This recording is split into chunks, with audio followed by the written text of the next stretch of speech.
Savvy Central Radio, drawing out the best from our guests with your host, Christina Nitchman.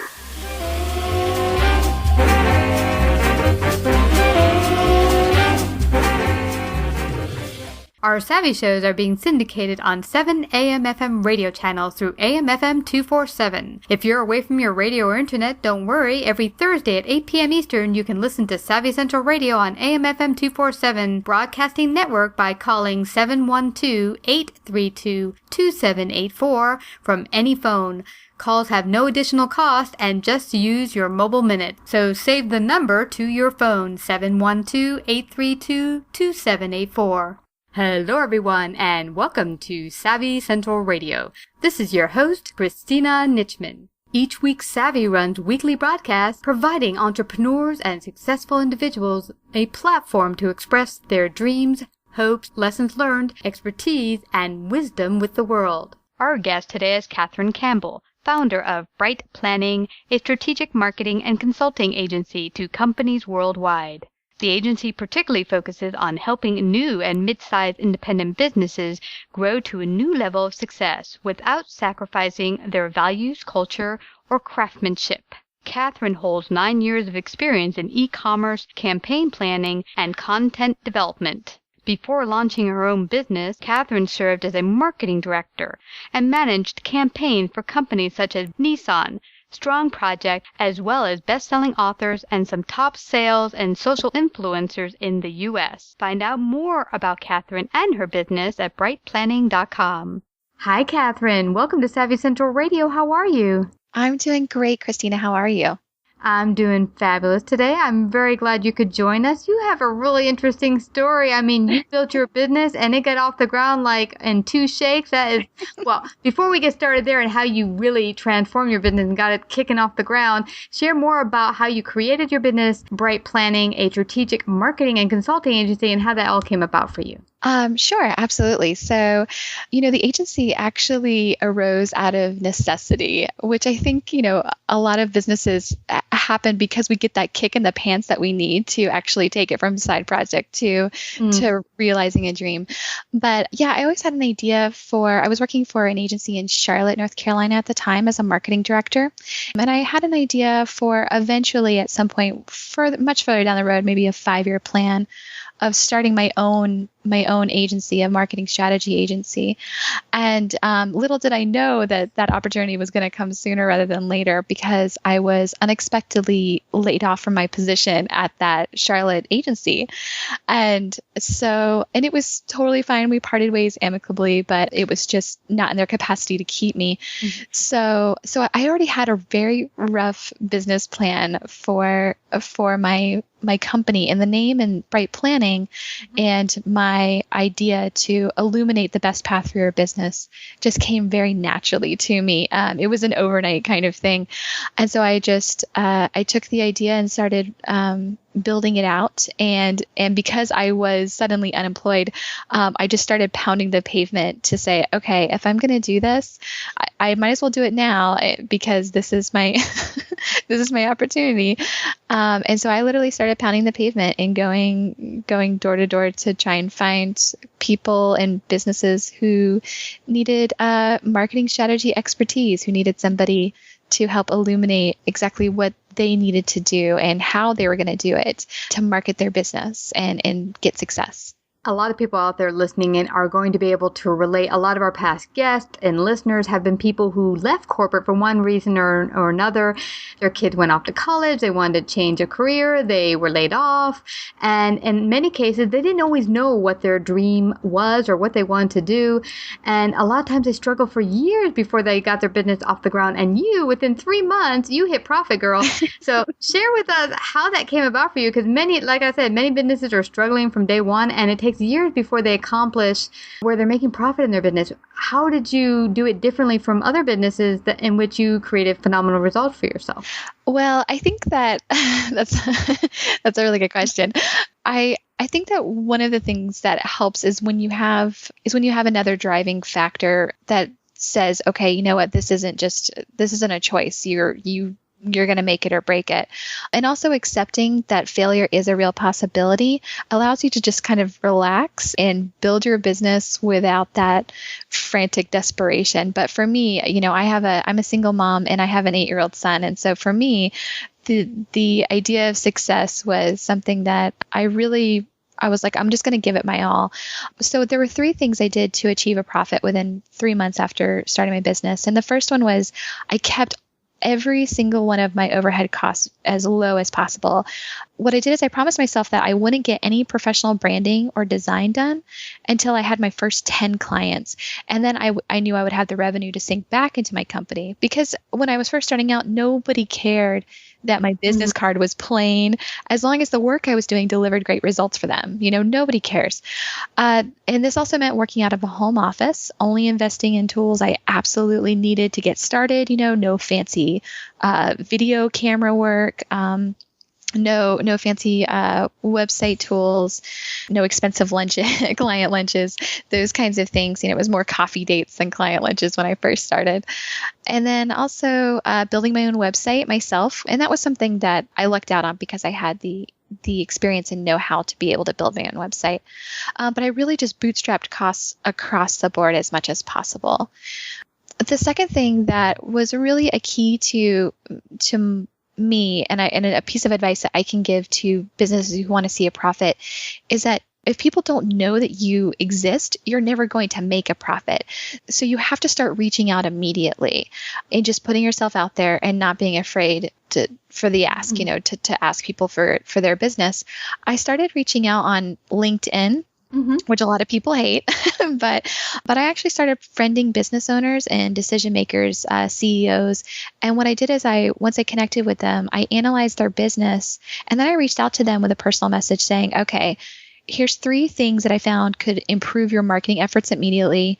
I've got 3 more ideas for you, no cost. Here's my cell phone number. So call me and I'll tell you. And I ended up closing 1 in 4 potential clients that way. So I just really, by giving a lot of information to people, I was already demonstrating what I could potentially do for them. And so if people, you have to put yourself out there, or people aren't going to know and be able to do business with you.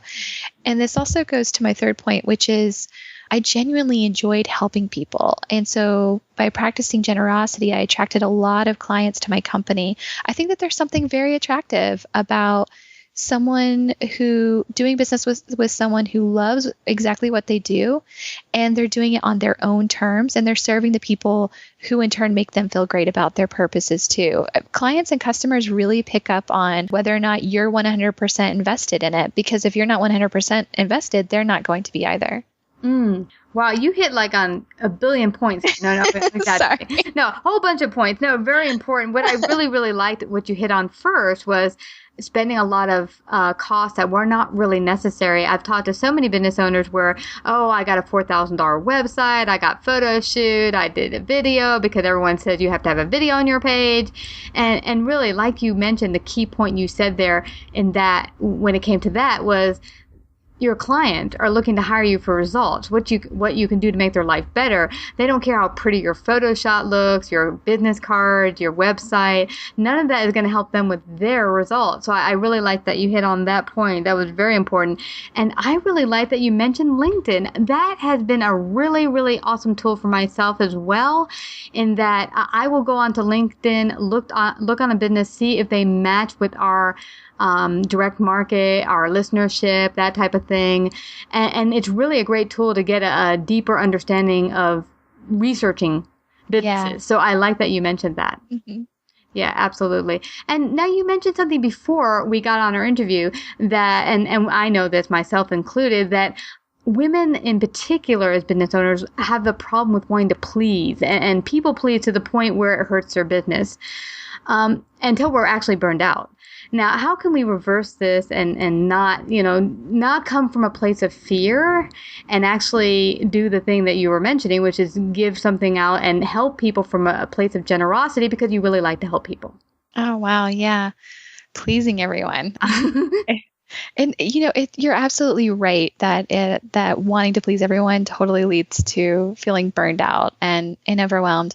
I think that there are two sides to this. The first is the business side, and the second is the personal side. And I'll talk about the personal side in a minute. Mm-hmm. But the first is definitely the business side. I think a lot of people, especially women like you and myself, we're now entrenched in this Facebook mentality when it comes to running our businesses. I mean, we currently exist in a world of likability, shareability, of having to feel connected. And I think that this really puts a lot of invisible pressure on us to superficially forge relationships that just aren't organically there.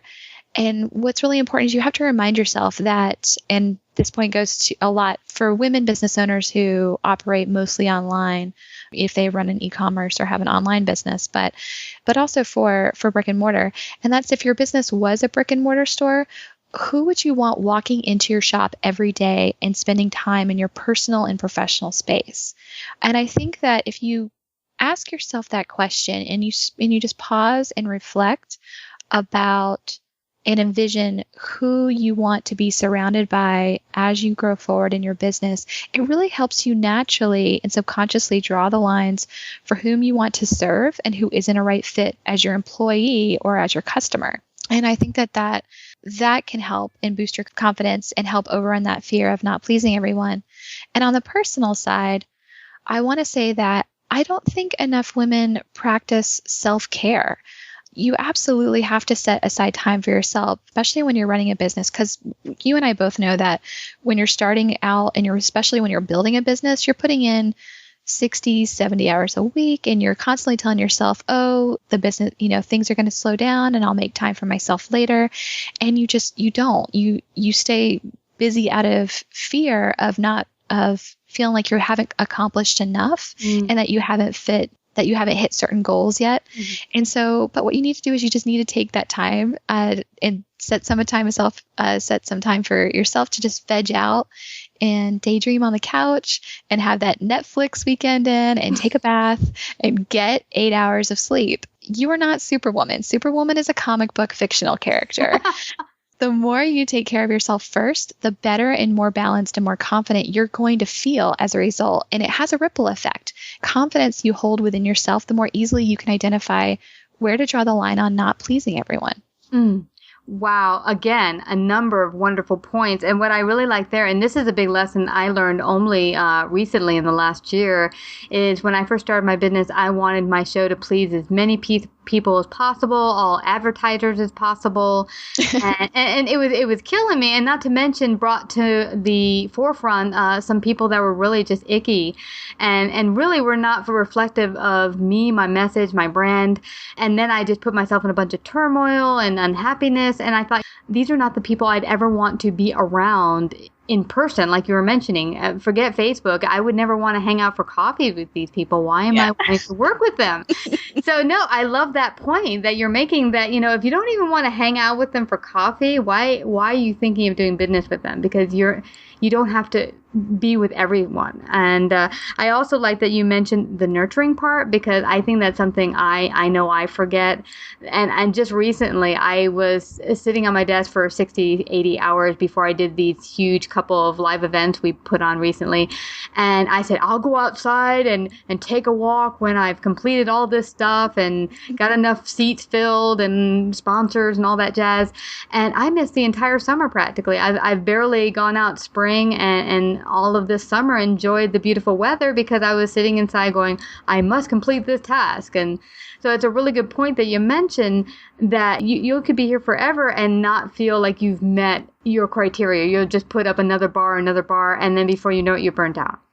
Yeah, absolutely. And actually, you just said something that I know that I've heard other business owners say this before, but it's often a point that I forget, and that I forget to tell my clients, is that you said something about people reflecting your brand, and that your customers are going to reflect your business and be a reflection of your business. And that's so that is so important to remember and to just constantly check in with yourself, every month, just take a sample of your customers and say, okay, are these people reflecting back the company that I originally wanted to build?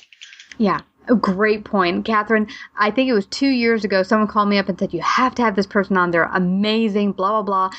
I listened to a couple of videos and I got icky feeling. I got, I don't trust this person. Just off the video, I got a I don't trust you factor. But they kept saying they're wonderful. They're friends of that person. And I said, okay, I'll have them on.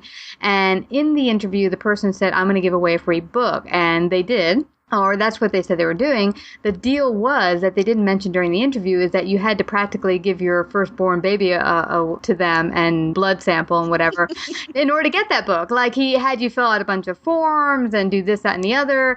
And I got a bunch of angry emails afterward from my listenerships going, what the heck? I tried to get this free book and I had to give them all this information, practically give them my social security number to get a free book. And it felt really, really intrusive.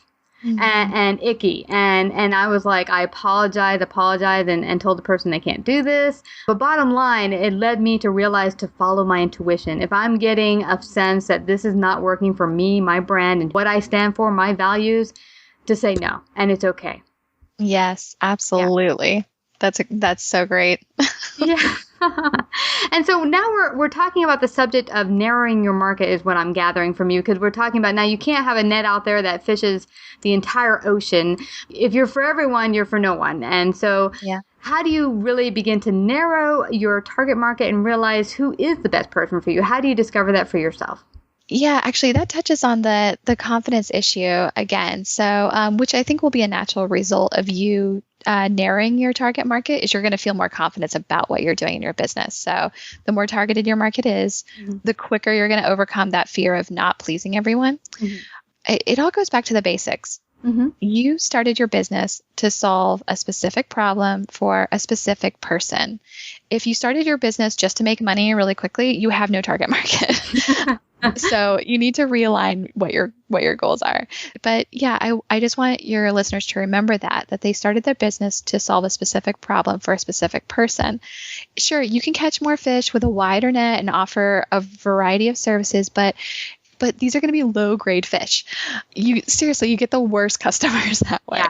Yeah. If you try to attract everyone with the same wide net, the same language, the same advertising campaigns by offering way more services than what you're capable of doing or more products that aren't really strong because they're so watered down, then the further they get into your customer life cycle, your customers are going to start to feel neglected, confused, and possibly even resentful of doing business with you in the first place. And that's because they don't feel special. Mm-hmm. They didn't feel special to begin with.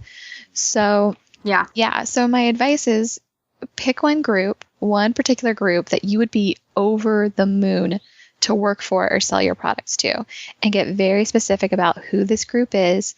Because if you get excited about connecting your business with this one group, you're going to start speaking in their language and you're going to start finding out where they are. And soon you're going to put yourself in front of them, and then you're going to be their go-to person for that particular type of product or service. Mm-hmm. And then once I don't want to say conquer, because I don't feel like you should ever conquer a market and then just, leave it. Like it just it's like leave it in its wake, after you've visited it, because you're constantly serving and bettering your products and your services for that target market. You should always be doing that. Once you have learned how to speak to that specific market in what I would call their native language, then you can focus on expanding your business to a second target market. Mm-hmm. And then you can continue to grow from there. So just start with one specific group of people. I think Seth Godin sums up marketing best in business development best when he says, marketing is saying the right message at the right time to the right people. And so it all comes down to three things: message, moment, and market. And if you align those three things, then you're going to get profits. Wow, I like that time issue. I never thought of the time at the right time. Now, what does that mean exactly, at the right time? That's a good question.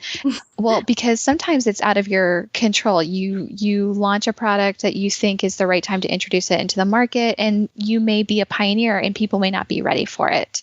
But eventually they're going to catch up and they're going to determine what the right time is. And it may be a year from after you initially think that you're doing the big launch. You didn't realize it, but you're actually just doing a soft launch. And then a year later, it actually gets picked up by the market and becomes mainstream. But if you keep your finger on the pulse of what's going on in terms of what's being invented and what's being put out there, and what kind of state are certain groups in our society in, and how can you help them, and in what way, you can really identify and start to feel what is the best time to start speaking a message to those people and say, okay, you know what, last year you were having a hard time with, say, for instance, it was you're in a town where they don't have natural spring water or something. And you go into that town and say, you know what, this is something that my company does. We offer spring water. We notice that you guys don't have any. These are the reasons why the spring water is really great. And it's also summer. So this might be a good time to introduce this to this particular town with the right message. So that's a poor example, but No, I get you. And I like that you started out with saying that if you're serving everyone, you're going to water down your products, your services, and your information to the point where no one's happy. Yeah. And that's not where you want to be. You want to be to the point where, hey, when people think of whatever XYZ is, they think of you. Yeah, absolutely. Yeah. And I like that time issue because that recalls for me 3 years ago, I launched a product and I got like crickets. And just recently we started doing the similar product and it's really getting a lot of attention. So now I see what you mean by the time factor, that maybe 3 years ago people were not ready for that sort of thing, but now they're like, oh yeah, that's awesome. Yeah. And what's great too is that if for some reason you launch something and it doesn't take off right away, it gives you time to better it and continue working on it and perfecting it. So that as people pick it up, they're going to realize what an amazing product it is. Absolutely.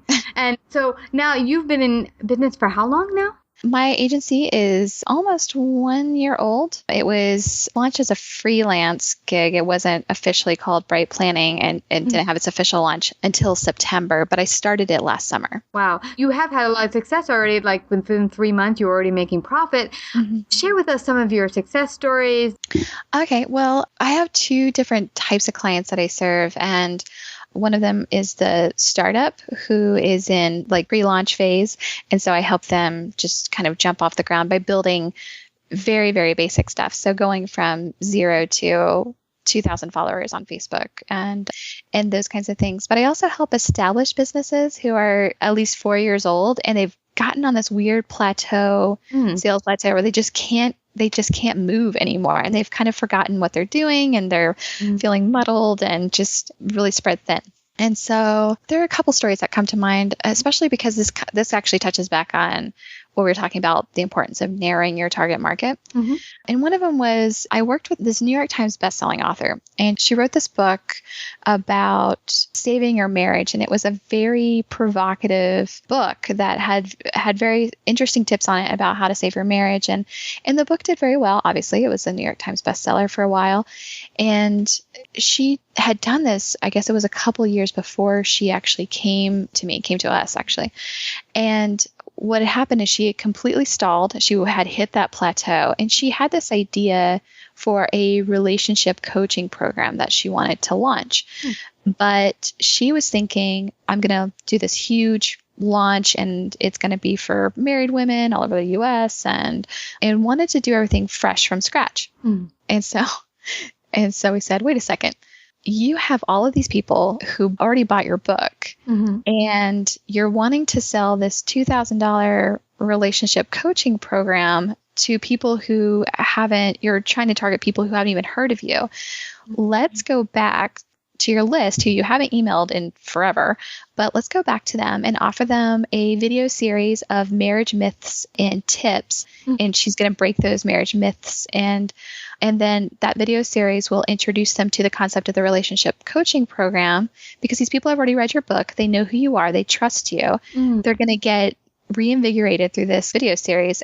And then we're going to ask them to invest at this higher price point. And so by going back to a market that was already highly targeted, it was a smaller list. It wasn't a lot of people. I mean, certainly less than, all of the married women ages 25 to 55 in the United States who she originally wanted to cast that net and capture.